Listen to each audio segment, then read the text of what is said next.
Pendeta, ayat-ayat apa yang mendukung penjelasan mengenai hari Sabat sebagai hari kebaktian atau hari perhentian kepada mereka yang belum menerimanya?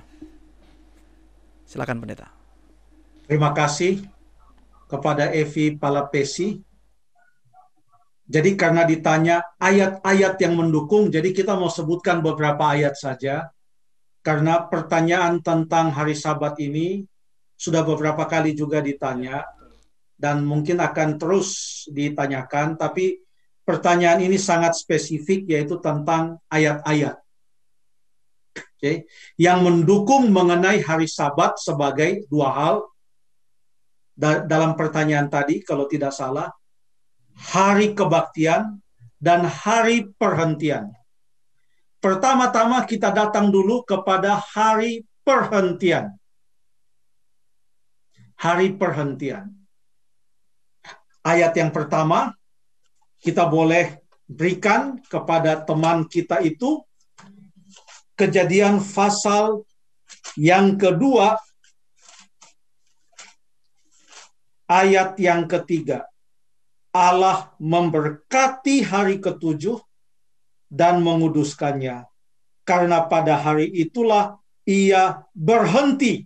Jadi ada di sini hari ketujuh Allah berhenti. Ayat ini dinyatakan dalam suatu keadaan di mana bumi baru saja diciptakan, dan ini adalah hari yang ketujuh dalam penciptaan itu, di mana Allah berhenti.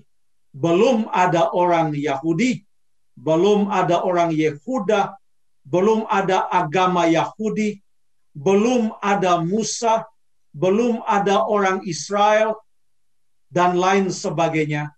Tetapi sudah ada petunjuk bahwa Allah berhenti pada hari yang ketujuh.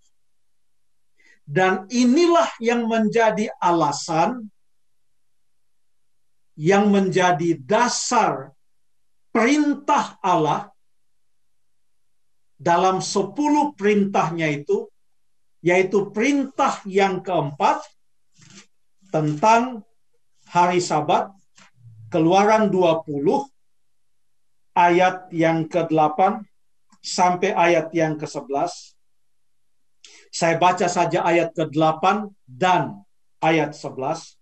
Ingatlah dan kuduskanlah hari Sabat. Saya baca ayat 11. Sebab 6 hari lamanya Tuhan menjadikan langit dan bumi, laut dan segala isinya, dan ia berhenti pada hari ketujuh. Itulah sebabnya Tuhan memberkati hari Sabat dan menguduskannya. Perintah untuk menguduskan hari Sabat ada kaitan dengan berhenti pada hari itu, sebagaimana Allah berhenti dari penciptaannya, dia berhenti pada hari yang ketujuh, dan ia menguduskan dan memberkati. Ini adalah dua ayat yang boleh saya sampaikan malam ini, yang memberikan penjelasan tentang Sabat, hari perhentian. Bagaimana dengan Sabat, hari kebaktian? Tadi kan hari perhentian. Sekarang adalah hari kebaktian. Ada banyak dalam perjanjian lama, tapi supaya jelas, kita ambil saja contoh dalam perjanjian baru. Dan contoh yang paling besar dalam perjanjian baru adalah Tuhan Yesus.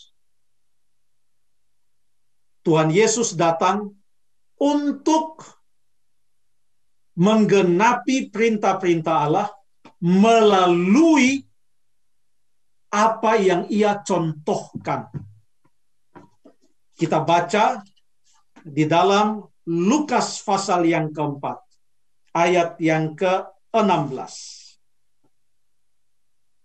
Ia datang ke Nazaret, tempat ia dibesarkan, dan menurut kebiasaannya, pada hari Sabat, ia masuk ke rumah ibadat, lalu berdiri hendak membaca dari Alkitab. Ayat ini menyatakan Tuhan Yesus berbakti atau beribadah pada hari Sabat karena ini adalah kebiasaannya. Ini perlu dicatat bahwa Tuhan Yesus tidak sedang mengikuti kebiasaan orang Yahudi. Karena kalau dia mengikuti kebiasaan orang Yahudi, maka tidak pernah akan terjadi konflik antara Yesus dan orang Farisi dan orang Yahudi tentang pemeliharaan hari Sabat. Tapi ada banyak sekali cerita dalam Alkitab di mana pemahaman Yesus tentang hari Sabat tidak sejalan dengan pemahaman orang-orang Yahudi. Namun walaupun pemahamannya dan pemahaman orang Yahudi tentang hari Sabat banyak yang tidak sejalan, ada juga yang sejalan, yaitu kalau orang Yahudi berbakti pada hari Sabat, Yesus juga berbakti pada hari Sabat.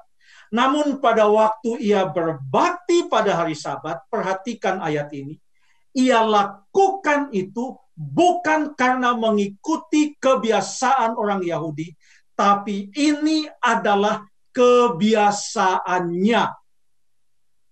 Alkitab berkata, menurut kebiasaannya.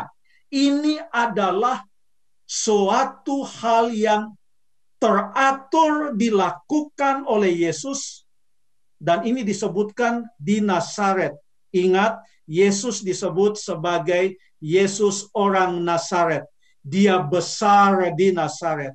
Dan kebiasaannya, jadi dia bukan ikut-ikut orang Yahudi. Kalau begitu apa yang dia ikut? Kalau dia bukan ikut orang Yahudi, karena ini adalah kebiasaannya dan bukan kebiasaan orang Yahudi. Dialah yang memberikan 10 perintah itu.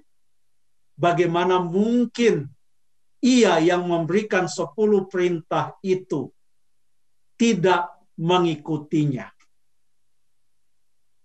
Cukup sampai di situ saja. Terima kasih.